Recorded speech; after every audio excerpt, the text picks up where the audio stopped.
Buenas tardes. Buenas tardes. Bienvenida. Esta es la última etapa del concurso 220. Conoce cómo es la dinámica, cómo es el estilo. Le voy a ceder la palabra para su presentación. Bueno.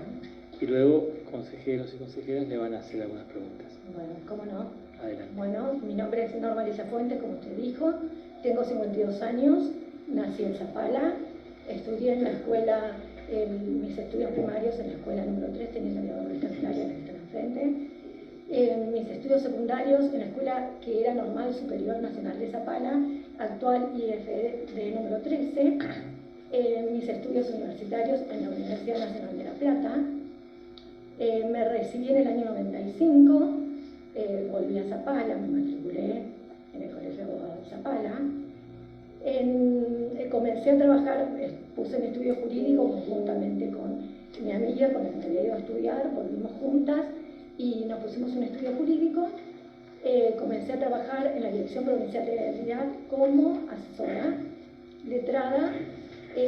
Luego renuncié a la Dirección Provincial de Legalidad más o menos después de haber trabajado 2 años y medio y trabajé un tiempo en la DGI. Y ahí me surgió la oportunidad de poder rendir para entrar al Poder Judicial. Así que desde el año 1999 trabajo en el Poder Judicial. Trabajé como secretaria de primera instancia, civil, comercial, laboral y de minería. En ese momento también era familia, que tenía 2 secretarías civiles, civil, comercial, laboral y de minería, y una secretaría tutelar asistencial. En el año 2006 rendí para la Cámara de Apelaciones, que en ese momento también era Cámara Multifuero. Era la única cámara del interior en ese momento, era Zapala, con sala civil, sala penal, y que atendía todas las circunscripciones del interior. Luego se separó, se formó la Cámara de San Martín de los Andes, la Cámara de Zapala quedó con la circunscripción segunda de Curalcó, y con posterioridad se creó la Cámara de Curalcó. Así que después estaban 3 cámaras independientes en el interior. Cuando surge la reforma penal, ahí se formó esta cámara que actualmente rige a partir del 14 de enero del año 2014, ¿no? El 1 de enero del 2014. Y ahí me desempeño como secretaria de cámara desde entonces. Tengo una hija que estudia en Córdoba y bueno, soy divorciada y que es con el papá de mi hija, y actualmente estoy en pareja hace 7 años. Esa es mi presentación personal. Muy bien. ¿Algo más? Muy bien. Doctora. ¿Qué tal? Buen día, doctora. ¿Cómo le va? Bueno, hace muchos años que está acá en la Cámara, así que en caso de acceder al cargo me gustaría saber cómo aplicaría usted la perspectiva de género en un caso concreto. Bueno, sí, hace 17 años que estoy en la Cámara. Como secretaria me ha tocado resolver cuestiones con perspectiva de género. La perspectiva de género es una categoría de análisis que permite visibilizar los estereotipos, los roles y la discriminación.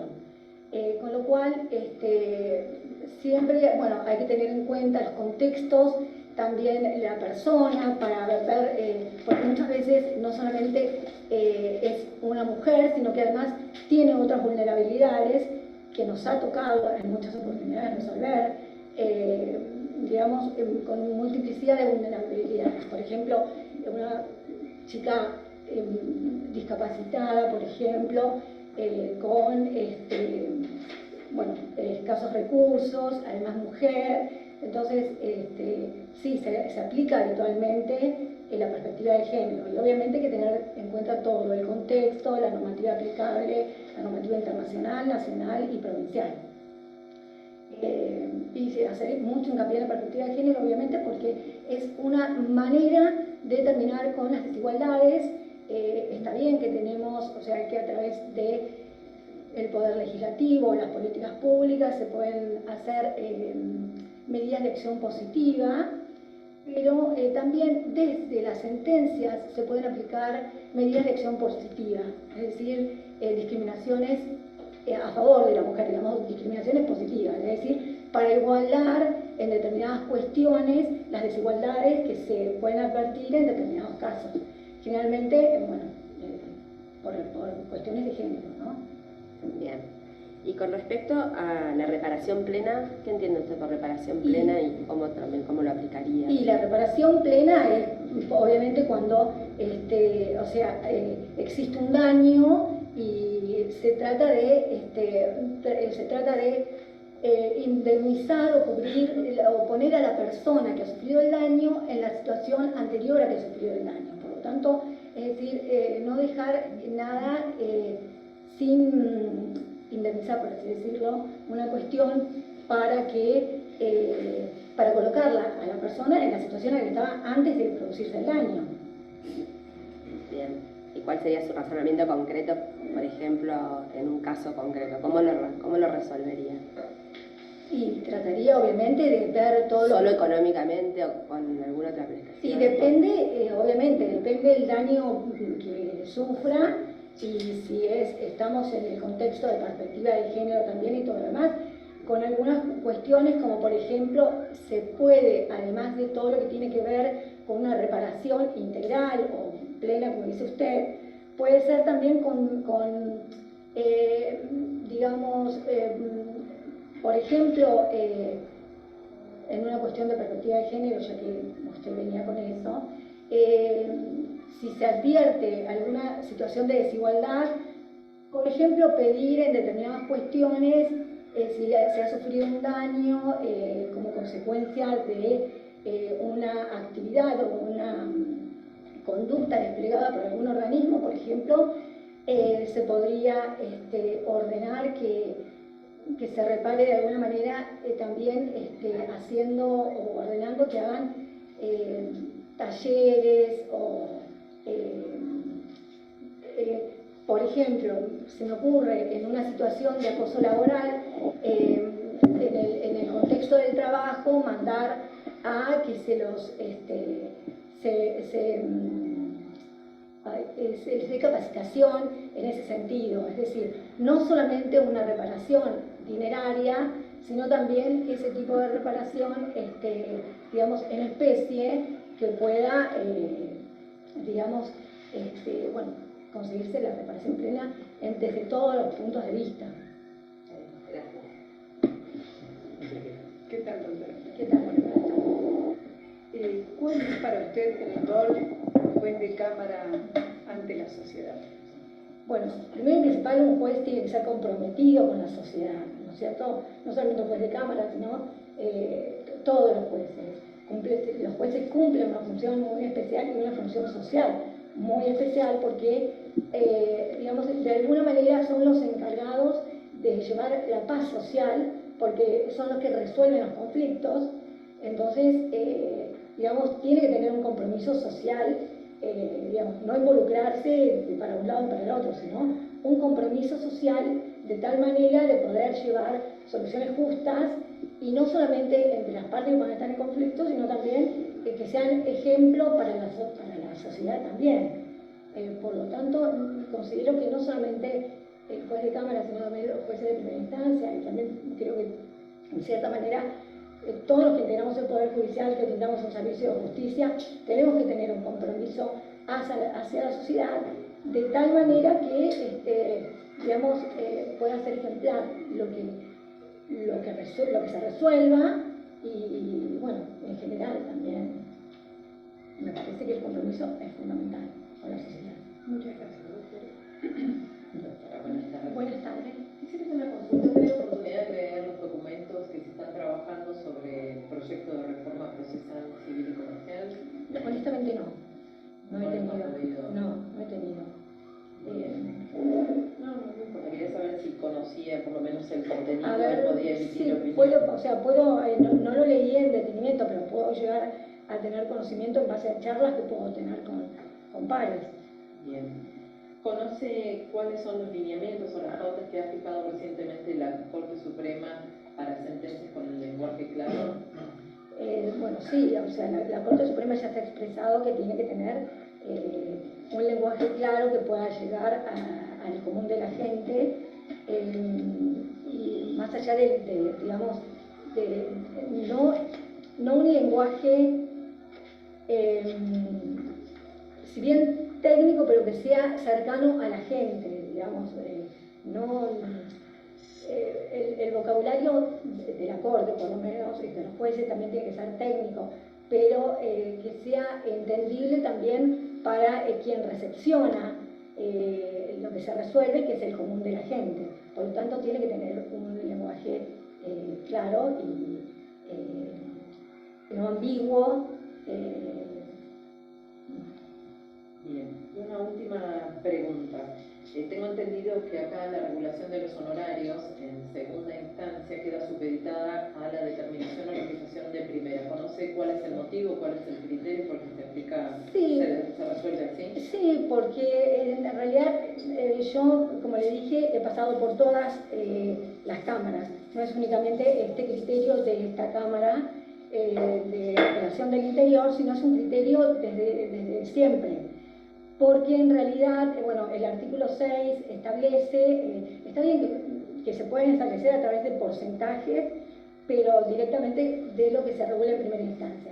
Pero también es cierto que el artículo 6 establece una cantidad de pautas que el juez tiene que tener en cuenta para poder regular unos honorarios, y además, no solamente eso, sino que al desconocer lo que se le reguló en primera instancia, por ahí, no sé, se le pone, nosotros decimos un 30% y por ahí resulta exorbitante, porque a los honorarios los honorarios se regulan teniendo en cuenta también los intereses, se capitaliza, digamos, se regula teniendo en cuenta los intereses. Entonces es importante tener la regulación de primera instancia, porque además lo dice, si bien el artículo 15 dice que es un porcentaje de lo que se regule en las anteriores instancias, es importante, bueno, por lo menos es el criterio que ha tenido la Cámara, le repito, desde que yo trabajo en todas las cámaras, tener para valorar mejor, porque además tiene que ser fundado. Entonces tengo que decir porque aplico el 30%, el 20%. Bien. Dijo un término que me llamó la atención, exorbitante. Sí. ¿De qué surge esa exorbitancia? No, a veces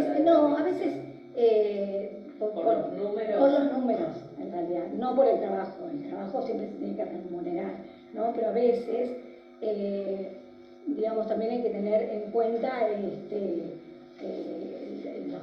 que tiene que pagar los honorarios y todo lo demás. Entonces, pero hay pautas mínimas que fija el código. Hay pautas. Tener en cuenta Sí, hay pautas. Porque no prevé el código que primero esté la base regulatoria para después proceder y no. determina pautas objetivas, pisos, porcentajes. Sí, pisos. Con lo cual sí. me parece que lo de la exorbitancia es una apreciación Está bien, puede ser, bueno. Muy ligera por parte de los magistrados decir es exorbitante, porque si no tendría que ser exorbitante la norma que lo prevé. No, está bien, pero, sí. Por mí nada más. Muchas gracias. Sí, gracias. Buenas tardes, doctora. Buenas tardes. Yo le quiero preguntar por cómo ve la evaluación a los magistrados, de la evaluación de idoneidad, qué considera, cómo la analiza justamente, y después una última segunda pregunta sería, ¿qué considera usted que tiene como virtudes y como de alguna que otra debilidad que pueda llegar a considerar? Son esas dos preguntas. Sí, está bien. Perdón, la primera pregunta me dijo algo de la evaluación. Sí, la evaluación de los magistrados. Sí, en realidad podría ser una evaluación, pero a veces más que evaluación técnica, a veces es bueno, a lo mejor evaluaciones también psicológicas, porque a veces se ha demostrado que hay algunos magistrados que luego de llegar a la magistratura puede ser, digamos, terminan desgastados psicológicamente y físicamente. Entonces es bueno digamos, tener en cuenta durante el desarrollo de su tarea como juez, tener en cuenta esas cuestiones, digamos, del trabajo, del desgaste del trabajo diario, psicológico, porque también un juez se desgasta psicológicamente por la tarea que les toca desempeñar. Algunas materias más que otras, pero considero que sí, que bueno, más allá de lo técnico, que puede ser, bueno, una evaluación técnica, sobre todo porque los jueces se tienen que actualizar permanentemente, también me parece importante, más allá de una evaluación, también un apoyo en ese aspecto psicológico y, digamos, de los recursos humanos, ¿no? Sí, ante por ejemplo, ante presiones o ansiedades, como que esto, yendo a esta segunda pregunta que le hacía justamente, sí, sobre por ahí fortalezas y debilidades, ¿cómo cree que usted lo puede, sí, cómo cree que usted lo puede llevar a afrontar estas cuestiones? Creo que después de estar bastante tiempo trabajando en la justicia, haber sido secretaria de primera instancia, en donde estás en el medio del juez, de los abogados y, bueno, en la época que fui secretaria de primera instancia tomábamos las audiencias, se resolvía, se controlaba el despacho, se atendía a los profesionales, y después en la segunda instancia también uno tiene que mediar sobre todo en un tribunal colegiado, en donde hay diferentes personalidades, donde hay que, digamos, mediar a veces, ¿por qué digo mediar? Porque a veces un juez tiene una postura, otro juez tiene otra postura, y entonces a efectos a veces uno trata a veces de que, por ejemplo, de que salga una sentencia, en lugar de que salga con disidencias por ahí, más allá de lo que piensa cada juez, por supuesto, pero a veces a una secretaria por lo menos le toca estar a veces en el medio de los jueces de un tribunal colegiado, y es bastante complicado a veces congeniar con determinadas personalidades. Yo, le repito, empecé trabajando siendo la Cámara Multifuero y tuve jueces, el doctor Mancini, el doctor Sagüez, la doctora Irichener, también trabajé con el doctor Rodello, Molina, o sea, un montón de jueces con todas distintas personalidades, y bueno, hasta la actualidad, y creo que he sabido sobrellevar, digamos, esa convivencia con tantas personalidades. De hecho, creo, en estos años nunca he tenido que pedir más allá de las presiones que uno puede sufrir, porque uno estando como secretaria sufre las presiones de los plazos, de los plazos también para dictar resoluciones y todo lo demás. La secretaria está en el medio. Y todo este tiempo, ya le digo, casi 25 años cumplo el año que viene, he sabido sobrellevar bien todas las presiones de todo tipo y congeniar bien con todas las personalidades muy disímiles. No he tenido ni que presentar certificado psicológico, ni tampoco, considero que tengo una personalidad para congeniar y sobrellevar cualquier tipo de presión. Por mi parte está bien, gracias. ¿Cómo le va, doctora? Buenas tardes. Continuando un poco con la línea del consejero, ¿cómo debe ser, desde su punto de vista, la relación entre la prensa y los magistrados? ¿Deben atender una entrevista? ¿Deben dar una comunicación a la sociedad? En caso de ¿cómo usted que se ha Creo que los jueces hablan por sus sentencias, con lo cual entiendo que si de alguna manera hay que enfrentar a la prensa y todo lo demás, probablemente, o sea, yo soy de la idea de que exista una persona que pueda específica o especializada para tener el contacto con la prensa. Porque yo entiendo, repito, que los jueces hablan a través de sus sentencias. Y no me parece, más allá de que tenga a veces que dar explicaciones a la sociedad por algunas cuestiones que puedan pasar, que sea bueno que los jueces salgan a dar sus puntos de vista, o sea, o explicar una sentencia o todo lo demás, y tener un contacto abierto con la prensa. No digo que en situaciones puntuales, en hechos claves, pues tenga que dar la cara ante una sociedad, pero también entiendo que digamos, normalmente considero que es preferible que cualquier cuestión que tenga que dar, que haya que comunicar a la sociedad, sea a través de personas que estén preparadas para eso. Durante su trayectoria como funcionaria de la justicia, digamos, ¿ha tenido de parte de la Auditoría General del Poder Judicial alguna auditoría que se la haya hecho en primera instancia? Sí, auditorías, cuando estaba sobre todo en primera instancia, caen auditorías desde el tribunal para ver cómo va o sea, para ver el desempeño del juzgado, las causas y todo lo demás. Como secretaria, parte del juzgado. En mi caso personal, o sea, en forma personal no, sino para el juzgado. Y en la Cámara, que yo recuerde del tribunal, no hemos recibido auditoría. No recuerdo específicamente. Bueno, saco un poquito del tema jurídico, hacer una pregunta de opinión más que nada, porque se la he hecho a todos los postulantes. Tiene que ver, bueno, el próximo domingo 19 se elige presidente de la Nación. Y en el último tiempo en Argentina se ha dado una discusión, o nos han querido llevar una discusión en dos aspectos. Por un lado, una visión que pretende o manifiesta una restricción de derechos, que manifiesta que un derecho tiene un valor económico, etcétera, etcétera. Y por otro lado, otra visión, una discusión que de alguna manera pretende defender los derechos conquistados y que se debe materializar esa situación. Usted como funcionaria de la justicia y como caso de ser designado jueza, futura magistrada, ¿qué opinión le merece esta discusión?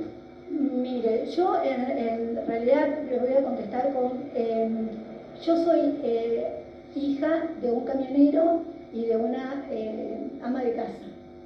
Yo pude estudiar en la universidad pública, pude estudiar en la primaria y el secundario en la escuela pública y me ha permitido una movilidad social. Soy defensora de los derechos públicos. Muchas gracias por su opinión. Consejero. ¿Qué tal? Buenas tardes. Buenas tardes.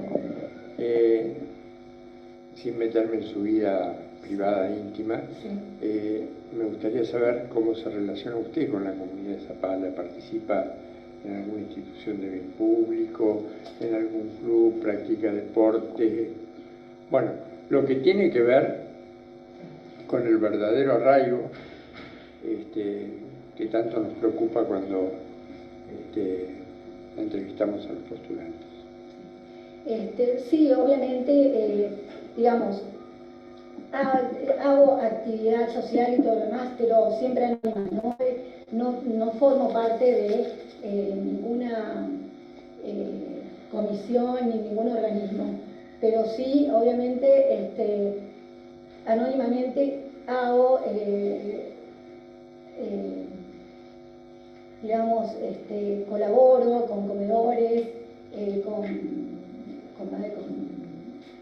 con comida, con lo que sea, con harina, con comestibles, digamos, pero todo anónimamente. Sí, en la época del COVID formé parte de una organización que era la RAC, que desde esta comisión prestamos apoyo al Hospital Zapala para hacer los seguimientos del COVID, porque ya no daban abasto de ellos, además de llevar en ese momento los medicamentos, acercar todo lo que tenía que ver con los termómetros de gente que no tenía, o salir a hacerle las compras para poder llevárselas a la casa. Digamos, formalmente formé parte de esa institución como institución. Sin perjuicio de lo cual, le repito, suelo hacer este tipo de cuestiones sociales, pero anónimamente, o sea, no acerco cosas sin decir quién soy ni nada por el estilo, trato de que sea anónimo. Y con respecto al deporte, en este momento no estaría, me encanta el deporte, soy fanática del deporte, soy socia del Club Tiro Federal, en su momento practiqué bastante, en esta época, estoy en una época más o menos ocupada con un montón de cuestiones familiares que no me han permitido insertarme nuevamente en lo que venía haciendo. Pero sí. Doctora, por mi parte, reiterarle el agradecimiento. Bueno. Sabemos que no es fácil atravesar un concurso, y en particular esta etapa. Usted es consciente del orden de mérito relativo y yo valoramos mucho obviamente que haya completado el concurso participando en esta entrevista. De verdad, muchas gracias. Obviamente, porque me parece una cuestión de respeto más allá de todo, las cuestiones, como dijo usted, el orden de mérito y todo lo demás. Es una cuestión de respeto. Si uno participa, tiene que culminar la partida. Se valora mucho. Muchas gracias. Muchas gracias. Buenas